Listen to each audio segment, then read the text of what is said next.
અરે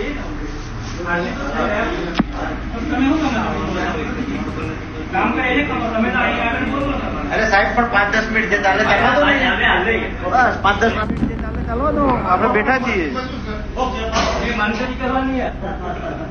2-5 મિનિટ સાહેબ જે ચાલે ચાલવા દો. આપણે બેઠા છીએ. આખા દિવસનું ચાલે જ છે ને. હમણાં દબાવીએ તો લૂંટાઈ ગયું.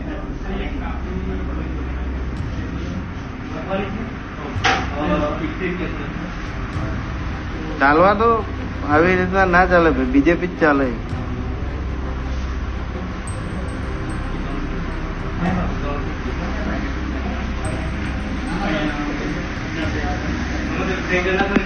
બાબોર ચાલે ને મને માટ શોધી નાખી અમે બીજેપી. એટલે પપ્પુ કાકા ઘેર આલી ગઈ વાંધો નહીં હેડો પછી મળી કામ ચાલુ ને થઈ જતું. ફોન કરે તમને હવે નંબર હું કોઈ લઈ લેજે. હું લઈ લઈ આપણે ચાલુ બરોબર હું આવું લઈ લઉં. 92 65 16 43 98 92 65 16 43 98 ઓકે. આખો તો કઈ ના ફટાફટ બોલો યાર. અરે ભાઈ દુફા ફાયર જ હોય મારા ભાઈનું જ ચાલે. બીજો બાપોર એટલે વાત ખલાસ. એક જ ચાલે બાપોર. મશીન બસીન બધું આપણા બાપનું જ છે. મશીન હે આપણા બાપનું જ છે.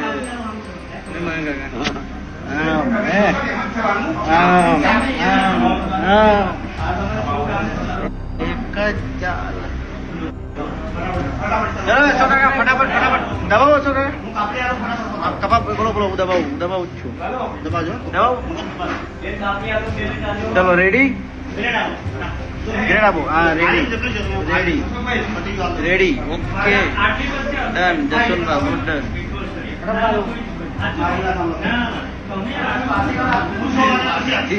કોઈનું ના કામ લાગે ભાઈ. એક જ ચાલે બીજો બાપુ.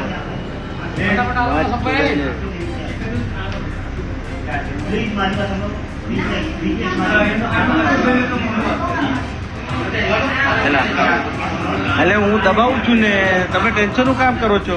સાહેબ ને હું મારો હું બેઠો નહીં દબાવવાનું જ તો આપણે દબાઈએ. કોઈનું ના ચાલે. એક જ ચાલે વિજય ભાગવત ચાલે. એટલે યાર પટાવો ને યાર. ટાઈમ વેસ્ટ મત કરો.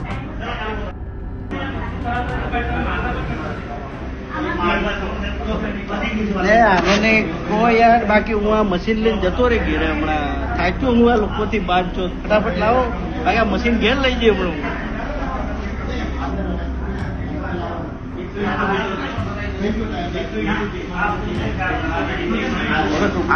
એટલે તમે તય કરો ને તે દબાઈ જાય.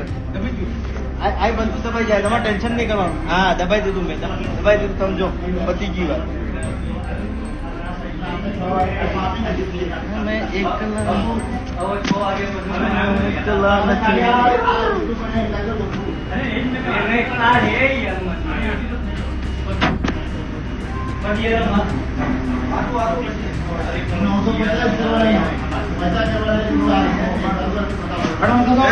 દબાઈ દીધું બાબુ.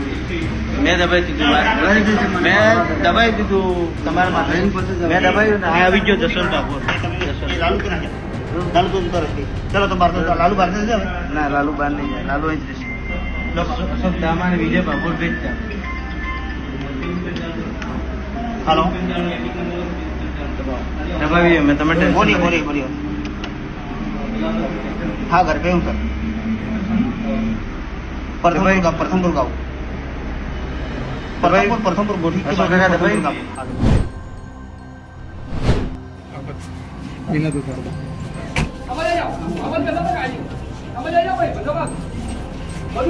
आई गयो आ तार भाई पे जाए सर क्या लो पुलिस નું બોર્ડ હાથે લઈ લો બહાર આવવા દો ભાઈ એમને હવે ઉભા રહેજો આખું પોલીસ નું બોર્ડ કપાય છે મારી પાસેથી યાર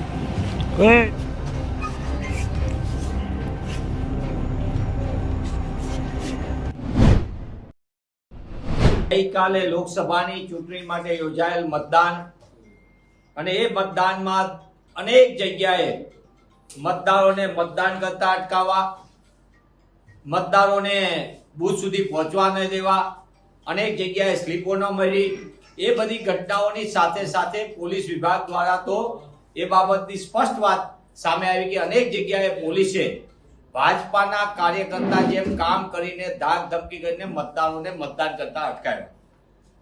જે રીતે એ બધી ઘટનાને અમે ચૂંટણી પંચ સમક્ષ લેખિતમાં ફરિયાદ કરી, પણ સૌથી ગંભીર ફરિયાદ ગઈકાલે રાત્રે દાહોદ લોકસભા ક્ષેત્રના ગોઠીપ જિલ્લા પંચાયતની બેઠક સંતરામપુરના પ્રથમપુરમાં ભાજપાના નેતા પુત્રએ વિજય ભાંભોળ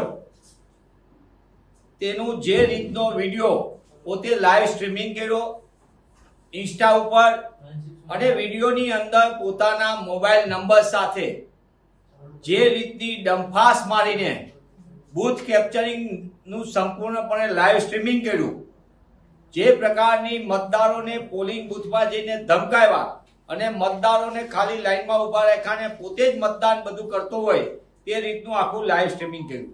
ભય ડરના માહોલ વચ્ચે પણ જે રીતની એની પદ્ધતિઓ અને એને જે વાત કરી કે વહીવટી તંત્ર અમારું કાંઈ પણ બગાડી શકશે નહીં, એનો મતલબ કે ઉપરથી આપેલી સૂચના સ્પષ્ટ જણાય છે.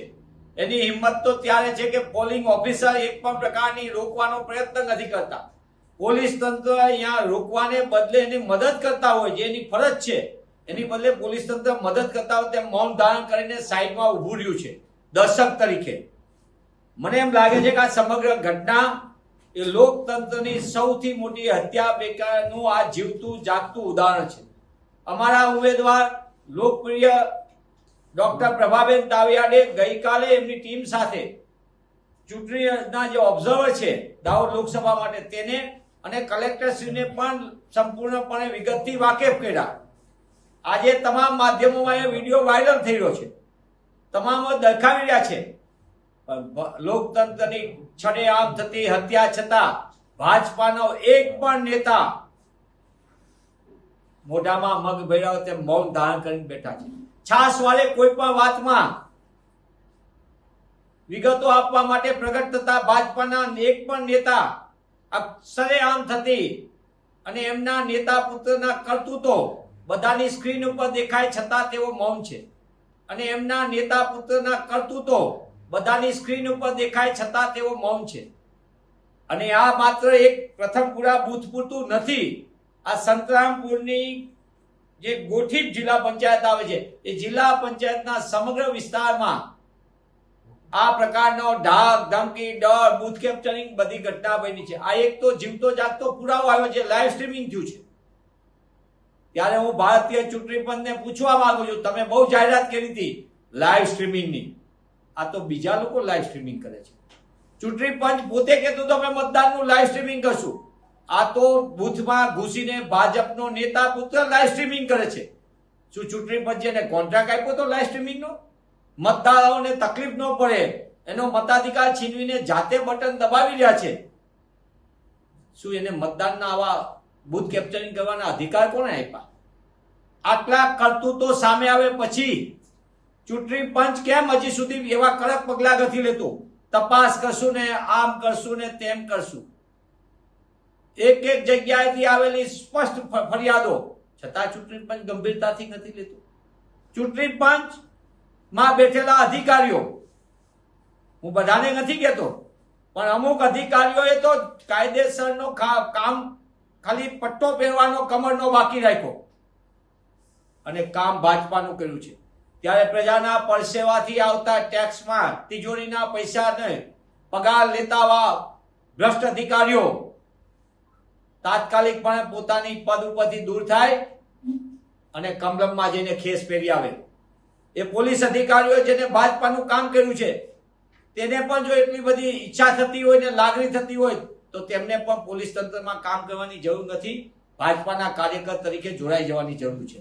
ત્યારે પુનઃ હું આ ભાજપાના નેતાના પુત્રના વિજય ભાંભોળ જે પોતે મોબાઈલ નંબર પણ આપે છે કે બીજા બૂથમાં પણ તમારે સેવા લેવી તો લ્યો, 3 વખત મોબાઈલ નંબર આપે.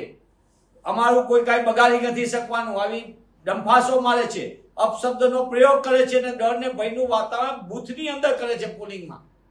ત્યારે કોંગ્રેસ પક્ષ તરીકે અમે માંગ કરીએ છીએ કે તાત્કાલિક રીપોલિંગ આપવામાં આવે.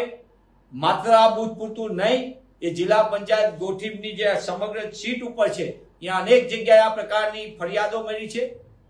ત્યારે ચૂંટણી પંચ તાત્કાલિકપણે આ પગલાં લઈ અને પોતાની બંધારણ ફરજ છે એનો સામાન્ય જનતાને અહેસાસ કરાવે. પણ આના સિવાય નહીં અનેક ફરિયાદો અમને સ્થાનિક કક્ષાએથી મળી છે. અમારા ઉમેદવાર લોકપ્રિય ડોક્ટર પ્રભાબેન તાવિયા ને જબરજસ્ત જનસમર્થન જન આશીર્વાદ મળી રહ્યા હતા. ત્યારે દાહોદ બેઠક ઉપર ગભરાઈ ડરી ગયેલી ભાજપાએ અસામાજિક તત્વો ત્યાંના સ્થાનિક તંત્રનો સદંતર દુરુપયોગ કર્યો છે.